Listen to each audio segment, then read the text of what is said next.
Hi, my name's Bipolar. Nice to meet you. Are you ready for dinner and a movie? That's probably not the way I'd start out a first date. One of the biggest hurdles of dating with bipolar disorder is choosing how and when to disclose it.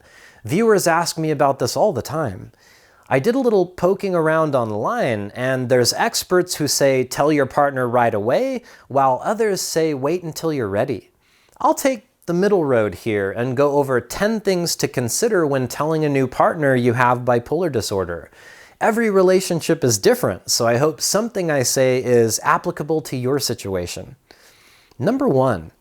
This one comes straight from mental health author and educator Julie A. Fast. She tells people to, quote, get clear on how you see the illness.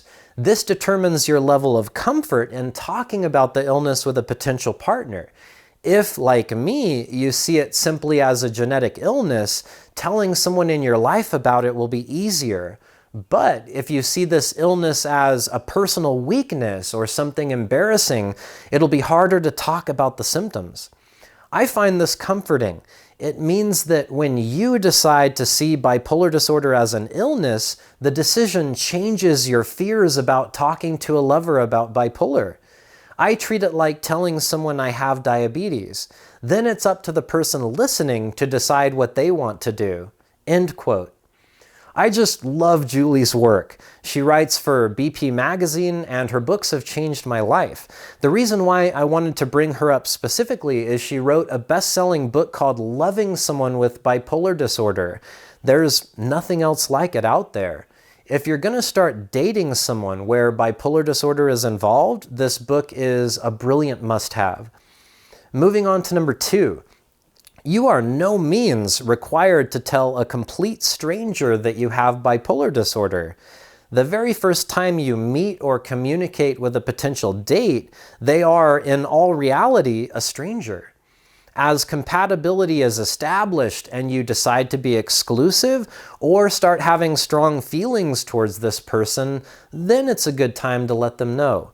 I'm all about telling a potential partner ASAP. I don't like to wait because it'll remain like a dark cloud over every meeting. Now for another consideration. This illness is going to impact our partner's quality of life in one way or another. I've mentioned in several videos that we're often the hardest on our partners. They're the ones who live with us behind closed doors. They see us at our best and worst moments. It's hard to keep up with someone who's experiencing mania. It's hard not to take things personally when we shut everyone out and isolate in bed for days. Our partners often have to pick up the slack when we can't function. All that being said, it's no exaggeration to say that our partners' lives have the potential to be impacted by our diagnosis, in both positive and negative ways. Because our illness directly impacts their life, it makes it even more important to tell them you have bipolar disorder as soon as you can. Moving on to number 4. My fiance is from Cambodia, which is one of the poorest, most war-ravaged countries in Asia. When it comes to underdeveloped countries, their medical system and knowledge of mental illness is much more limited than Western medicine. I looked it up and I couldn't even find a word for bipolar disorder in their language. Maybe there is one? My fiance and I are not aware of it. Because of this, I had a totally different challenge when it came to explaining an invisible illness and why I have to take these pills for it. Before I ever started Polar Warriors, we'd watch YouTube videos about it, and I'd do my best to explain how it impacts my life and how my partner can help me recognize the signs of trouble brewing. This took time, of course. I had to go through the gamut of episodes until my partner could start to recognize the cyclic nature of this illness. Julie's book, Loving Someone with Bipolar Disorder, was also a huge help in this situation. My partner read it little by little, absorbing all of the info in there. Now, my fiance is involved in the production of every video I make, so it's unavoidable not to learn a few things. Moving on to tip number 5. This next one is the agreeable approach. Most people have experienced depression in their lives, even if it's situational. It's a strong feeling experienced by so many, yet not talked about. Depression is one of the two major pieces of the bipolar puzzle. It's also a shoe in the door. I remember telling potential partners that, quote, "I want to let you know that I live with episodes of deep depression, as did my parents. It runs in the family. It's something that I'm aware of and actively seeking treatment for. That being said, there might be times where I'm unable to participate in normal dating stuff. I'll try my very best to let you know if I'm symptomatic so we can reschedule for better times." End quote. That's what I would say to anyone I was casually dating, usually within the first few dates. That is an appropriate amount of information to disclose because it has a direct impact on your dating experience at that moment. It gives context in case you can't make it to a date, so your potential partner takes it less personally. Once you start to have feelings for each other and commit to an exclusive relationship, that's when I'd expand on what was previously said, like right away. I usually say something like, "Hey, remember when I told you about my severe depression a couple of weeks ago? My official diagnosis is bipolar 1. I know how stigmatized that illness is, so I'm usually not comfortable leading with that on the first date. Now that we're making a commitment to this relationship, I want you to know the full extent of my diagnosis so you have the informed choice whether to continue dating me or not. I totally understand if this is too much, but like I said, I'm aware of it, I'm aggressively treating it, and I'm making improvements every day. How do you feel about that?" Then just listen.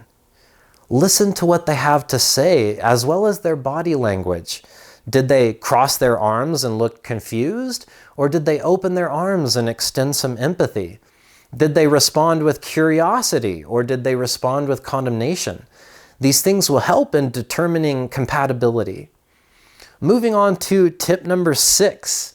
Once you get past the point of telling your partner about the diagnosis, come to them with some resources. If they had told you they had a life-threatening illness where 20% of the people don't survive, it would be irresponsible for them not to learn about bipolar disorder. You have to help them out though. They aren't going to know where to begin unless they're some kind of medical doctor or medical student. My channel is a great place to start. Over 100 videos and counting. I actually have a whole series called Faces of Bipolar Disorder you can find in my playlists. This progressive series goes over everything from diagnosis to the different types. It even gets into the major symptoms. That book I keep mentioning by Julie Fast is a wonderful place to start. BP Hope Magazine, NAMI, and the International Bipolar Foundation are all amazing resources. Set aside some time each night and read or watch something bipolar related together. It'll bring a new level of empathy and understanding to the new relationship. Tip number 7, honesty is so important. If you're just starting out a new medication while moving for a new job right after your favorite in-law died, that might not be the best time to go on a first date. Be brutally honest. Ask yourself, is this just a means to an end? Are you chasing the mania to avoid a depressive episode? Dating someone new can be a huge catalyst for bipolar mood swings. How has your sleep been? Is this mania disguised as love? I actually made a video about that. Moving on to tip number 8, be compliant. The worst thing you can do is to skip therapy to go out to dinner or stop taking meds. Dating someone new is the ultimate rush. It's like the first drop on a roller coaster. At least it is for me. I know for a lot of us, it's a trigger for mania. When I'm manic, my decision-making isn't what it usually is. I'm not talking running away to Vegas and getting married. I'm not 20 anymore. I'm talking about skipping my meds so I can sexually perform. Maybe drinking a little bit at dinner when I know alcohol fucks with my meds, mood, and symptoms. Also, Try to stick to the same eating regimen and diet that you're used to. Making any drastic changes in diet to go along with what your new date is ordering can really mess things up. Now for tip number 9, keep your cool. I made a video called Manic Standards that I feel is some of my best work. One of the things I mentioned in there was setting this unsustainable, manic, knight in shining armor persona. I guarantee the life of the party pays for it the most the next day. The same goes for those of us who are severely manic when we date. We might be creating this unrealistic standard of how we are all the time. Then when the mood changes, even back to right in the middle, it's so drastic that our partners take notice and tend to wonder if they did something wrong. I remember going on dates when I was in my 20s, early 30s, and I'd be high as a kite with mania, and we would do everything. Wake up, drive to the lake for breakfast, have sex, go ride some rides at a carnival in the afternoon, watch a movie just before the perfect sunset walk on the beach, fireworks in the background, the works. And then they don't hear from me for a week or two. Oh man, the horrible scenarios that go through someone's head after they just had the date of their life disappear. Again, keep your cool, warriors. Maybe just do the classic dinner and a movie. Ask yourself if what you're doing is setting a dangerous standard that they may come to expect. Keep it sustainable. This also goes for sex. When I start a new relationship and it progresses to intimacy during a manic episode, we f like jackrabbits. And then the following 2 weeks, I'm depressed and can't even get aroused. I've had partners wonder or ask, is there someone else, or are you still attracted to me? All of this can be avoided by keeping your cool, sticking to treatment, and talking openly about this stuff ASAP as soon as you feel comfortable. We've made it to the last one on the list, tip number 10. If the relationship is new and you haven't established normal lines of communication during the hard times, please don't ghost your partner.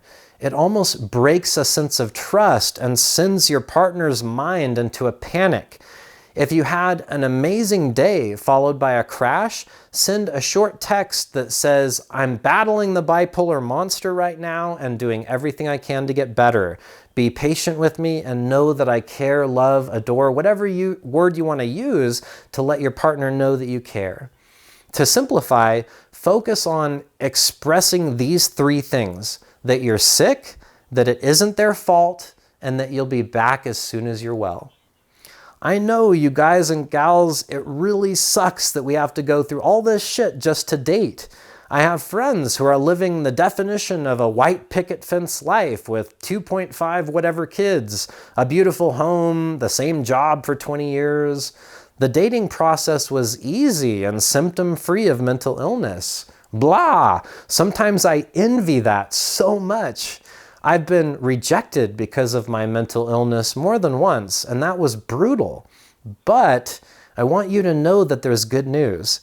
If you find the right person, and they are out there, they will embrace your perceived imperfections and grow with you. I had to go through some very unhealthy relationships and a lot of sad rejection to find the love of my life. There were also periods of time where I was so unhealthy mentally that I couldn't date. I'd take a break and focus on self-care or sobriety. If I didn't take my treatment and self-improvement seriously, I'd have a lot harder of a time finding a compatible partner. I've really worked my butt off and still do to maintain my relationship of almost a decade. A couple last notes before I sign off today. When you do decide to tell your partner about your diagnosis, sit back and listen to what they have to say. Encourage your partner to ask questions and to voice concerns. Chances are things will go really well. If the off chance your partner doesn't take the information well, they might say something like, "I need some time to think about this." Let them. If you don't hear back from them, that has more to do with their fears and limitations than your worth as a good partner. The last scenario I want to briefly touch on is where a couple gets together and then years later someone is diagnosed with bipolar disorder. You might have kids, a business, a lot invested in each other, and then wham, someone's hospitalized for psychosis or a suicide attempt, resulting in a bipolar diagnosis. Life changes in an instant. The best thing you can do in a situation like this is to take a step back, take extra good self-care, and learn as much as you possibly can about this illness. It'll help make sense of so many senseless things. Thank you all so much for spending this time with me. Polar Warriors has become YouTube's largest bipolar support community, and we are completely supported by viewer donations. We still really need your help to keep a good thing going here. Please consider becoming a Polar Warrior patron. You will have the ability to message me directly right away and get access to a lot of content I don't share anywhere else. Take good care, Warriors, and I'll be back here soon with more Polar Warrior videos. Stay well.